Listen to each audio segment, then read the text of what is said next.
جنگ صفین 657 اسلامی تاریخ کی فیصلہ کن داخلی جنگ اسلامی تاریخ میں خلافت راشدہ کا دور عدل، تقویٰ اور اصولوں کی بنیاد پر قائم تھا، مگر حضرت عثمان رضی اللہ عنہ کی شہادت کے بعد امت مسلمہ ایک شدید داخلی بحران سے دوچار ہو گئی۔ اسی بحران نے بالآخر جنگ جمل اور پھر جنگ صفین جیسے عالمیہ واقعات کو جنم دیا۔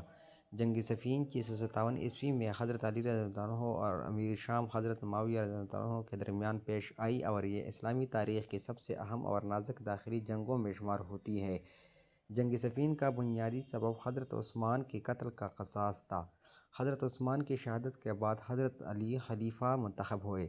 آپ نے خلافت سنبھالتے ہی امت کو متحد کرنے اور بگڑی ہوئی صورتحال کو سنبھالنے کی کوشش کی، مگر حضرت معاویہ جو شام کے گورنر اور حضرت عثمان کے قریبی رشتہ دار تھے نے قاتلوں کو سزا دیے جانے تک حضرت علی کی بیعت سے گریز کیا۔ حضرت علی کا موقف یہ تھا کہ پہلے ریاستی نظام و نسق کو مستحکم کیا جائے، پھر تحقیق کے بعد قصاص لیا جائے، جبکہ حضرت معاویہ کا مطالبہ فوری قصاص تھا۔ یہ اختلاف بالآخر تصادم کی صورت اختیار کر لیا۔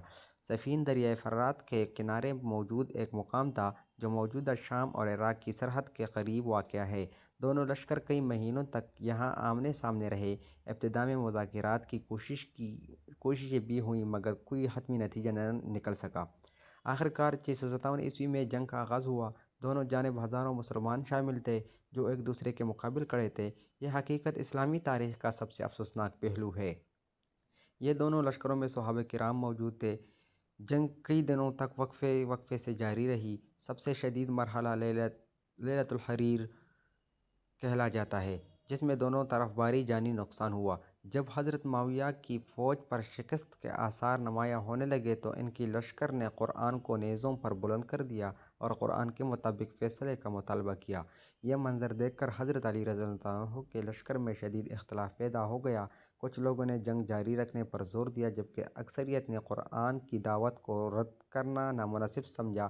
بالآخر حضرت علی رضی اللہ عنہ کو تحکیم ثالثی پر آمادہ ہونا پڑا، حالانکہ آپ رضی اللہ عنہ اس فیصلے کے حق میں نہ تھے۔ تحکیم کے لیے حضرت علی رضی اللہ عنہ کی جانب سے حضرت موسیٰ اشعری رضی اللہ عنہ، حضرت معاویہ کی جانب سے عمرو بن عاص منتخب ہوئے۔ تحکیم کا مقصد یہ تھا کہ قرآن و سنت کی روشنی میں فیصلہ کیا جائے، مگر بدقسمتی سے یہ عمل امت کو متحد کرنے کے بجائے مزید تقسیم کا سبب بن گیا۔ تحکیم کے فیصلے کے بعد حضرت علی کے لشکر کا ایک گروہ الگ ہو گیا جو یہ نعرہ لگانے لگا، لا حکم اللہ، فیصلہ صرف اللہ کا ہے۔ یہی گروہ بعد میں خوارج کے نام سے مشہور ہوا، جن نے امت میں مزید انتشار پیدا کیا اور خود علی کے لیے بھی شدید مسائل کھڑے کیے۔ جنگ صفین کے اثرات نہایت گہرے اور دور رس ثابت ہوئے۔ امت مسلمہ میں مستقل سیاسی تقسیم پیدا ہو گیا۔ راشد کا اتحاد کمزور ہو گیا۔ خوارج جیسے انتہا پسند گروہ وجود میں آئے۔ مسلمانوں کی توانائیاں داخلی لڑائیوں میں ضائع ہوئیں۔ بالآخر خلافت راشدہ کا دور اختتام کے قریب پہنچ گیا۔ جنگ صفین ہمیں یہ سبق دیتی ہے کہ نیت کے اختلاف بھی بڑے سانحات کو جنم دے سکتے ہیں۔